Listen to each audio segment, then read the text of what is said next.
Hello students, welcome in our today's class.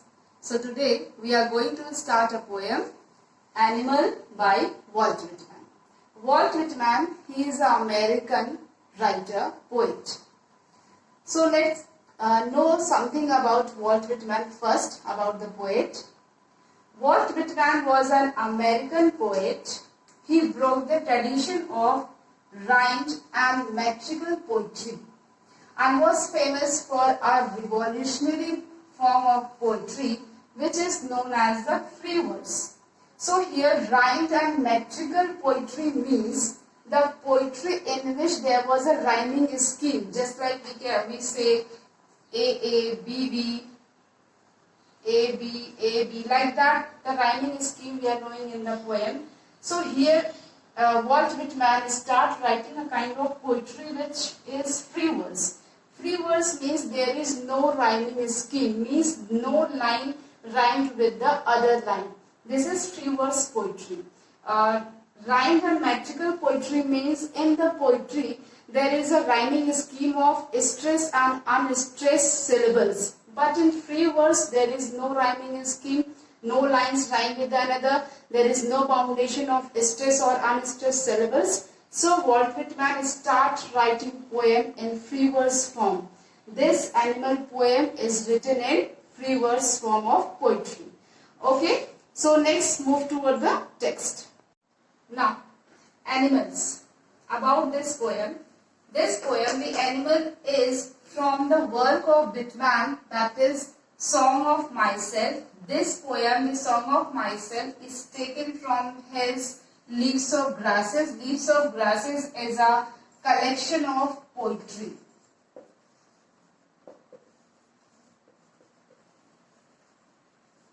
So Walt Whitman has written a collection of poetry. The name is Leaves of Grasses, and in that Leaves of Grasses there is a poem, Song of Myself, and this animal poem is taken from this poem, Song of Myself. So in this poem, basically in this animal poem, Walt Whitman wants to become an animal, or he wants a company of animals, because he found that animals is far better than the human beings.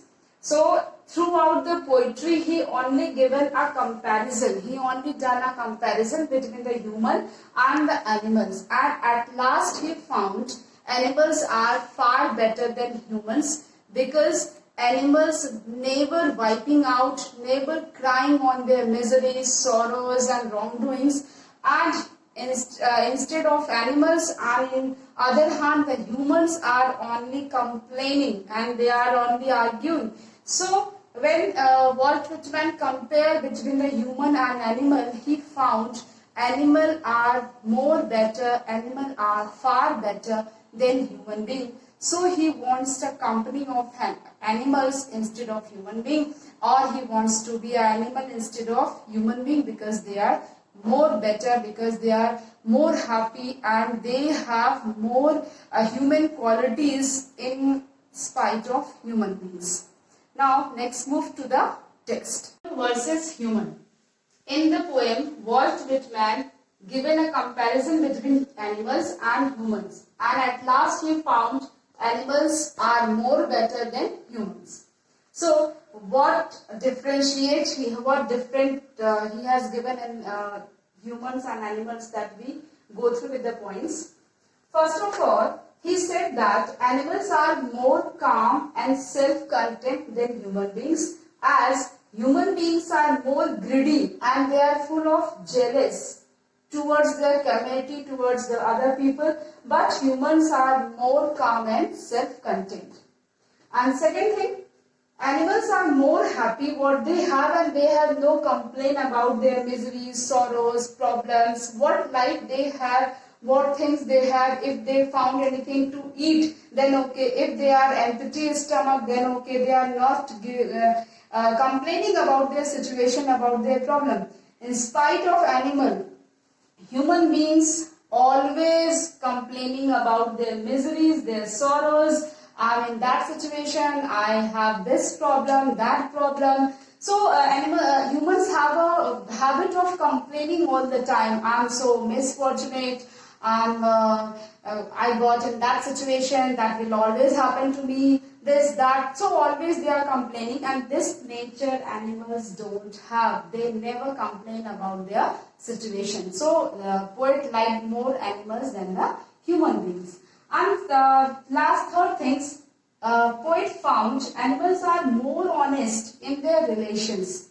We humans are always expecting in our relation, always expecting ki if we build up relation with anyone, it means there should be a equal give and take in our relation.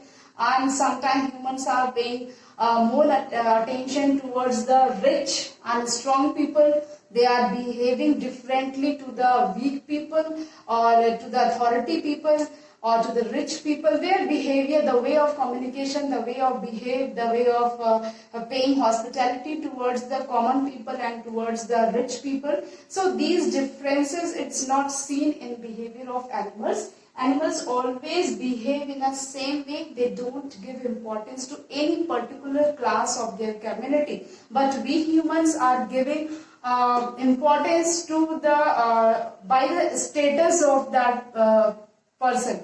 If that person belongs to a rich community, if that person have more facilities, more links, more kind of jugaad or other thing, then we are paying more respect. We are giving. Our attitude of behavior is changed towards people to people, according to their status, according to their background, according to their services. So these things are not seen in human beings, in animals, and for that, Walt Whitman finally take a side of animals rather than humans. He found that we humans have to learn from the animals as these are the qualities must be in human beings which animals are showing to today's world. So Walt Whitman goes at the side of animals rather than humans. I could turn and live with animals. So in the first line, the poet said, I think I could turn and live with animals. By seeing the animal, the quality of animal, finally poet decided, I decided to live and turn towards the animals. They are so placid and self-contained. Placid means calm. And self-contained means control, self-control. So the poet said, I think I could turn and live with animals as they are so placid, they are so calm, peaceful and self-contained, and they have self-control. Means the animals are so placid, so calm regarding what they have. They don't complain, they don't compare, they don't feel jealous. They are happy in their situation, what they have. And they are self-contained. What they have, they are satisfied, totally satisfied with that. They are not feeling any kind of jealous. They are not interfering in anyone's matter. They are not in the habit of interfering. Instead of animals, the human beings has a habit to interfere in others' matter. So the poet said the animals are so placid, so calm, so peaceful, and they are so self-controlled. They don't interfere in anyone's matter. They only enjoying their own life. They are happy in their life. Whatever they have in their life, they are contained with that things. I stand and look at them long and long. So for that reason, these reasons, the placidness, the self-containedness, these qualities of human being restricted the poet to stand and look at them. Look at them is the animals.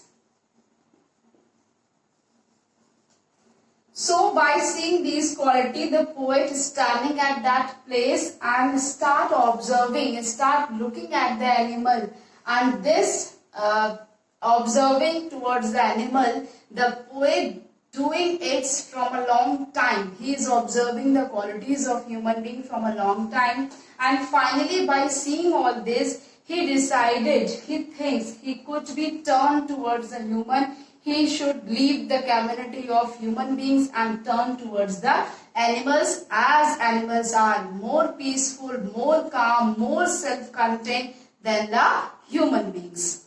Here, turn towards the poetic devices.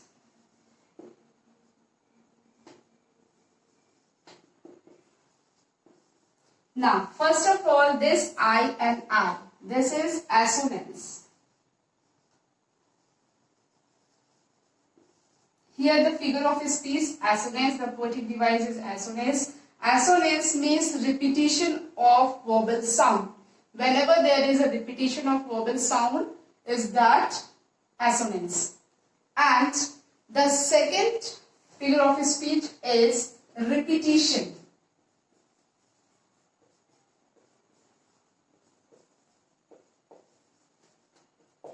Repetition means when the two word is continuously repeated. When the two words is in the same one word is repeated. So there the poetic device is repetition. And one more poetic device is anaphora.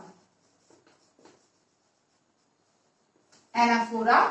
Anaphora means when the word is consecutive repetition of the word, as I and I. There is a consecutive repetition of I and I in a continuous line. So there is anaphora. Anaphora, figure of speech, poetic device, is used when the same word is repeated in the consecutive lines in the continuous lines. So the figure of speech is anaphora is used. Here in this paragraph, there is three figure of speech. That is, first one is assonance. Assonance, here the I and I, the vowel sound is repeated. Then the second is repetition. The same word is repeated in a sentence. And the third one is anaphora. Anaphora means the repetition of the same word in the consecutive line. When the same word is repeated in the continuous lines, that are anaphora. I hope this first para is understood by you all. Now the next paragraph. They do not sweat and whine about their condition. Sweat and whine means cry. Crying about their condition, they are the animals. So here in the line, the poet said the animals don't cry about their condition, about their miseries, about their sorrows, whatever condition they have. They don't regret and they don't cry on that as we humans are doing. We humans always complaining about our situation that animals don't do. They do not lie awake in the dark and weep for their sins. Means the animals don't awake in the dark, means in night, as for their sins. Sins means wrongdoing.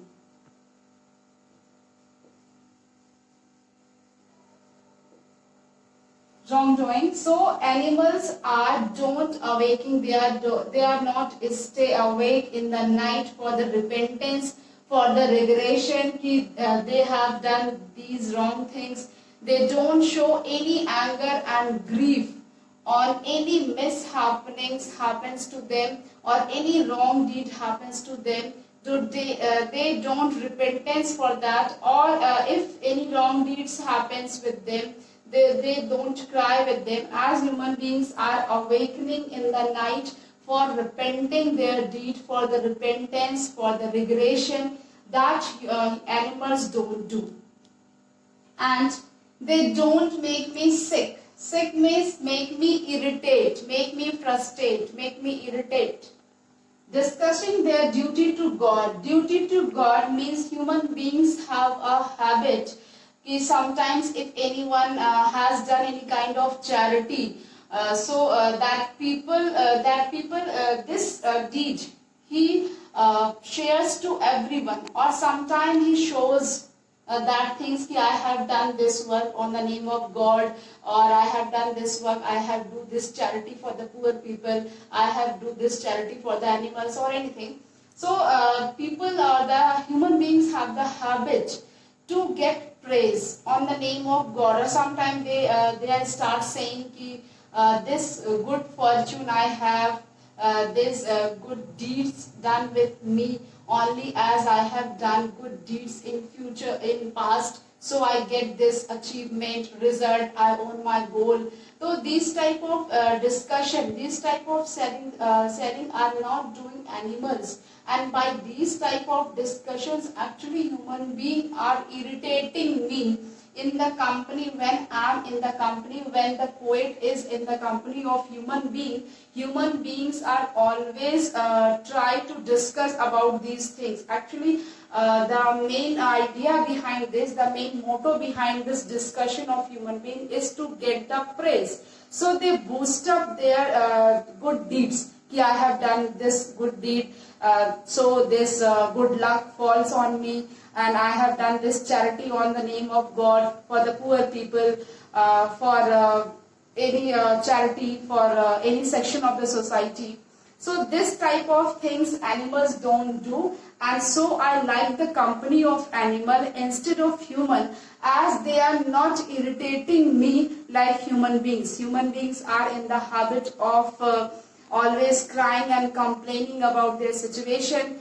They are awakening in nights for their wrong deeds, for their repentance, for their regression. As animals have no grief, no repentance, no pain, no suffering, whatever the situation is, they accept it, they are happy with that. And animals don't boost up their deeds. They are not in situation of showing off. They are not showing off their deeds. They are not showing off their love and affection if they shown to any animal, or if they shown to any human being. So they are not trying to get praise to boost up my good deeds, so I get the popularity in the society. That kind of things are doing by the human beings. So by these things actually I get sick, I get irritated among the company of human beings. So I like most the company of animals rather than human beings.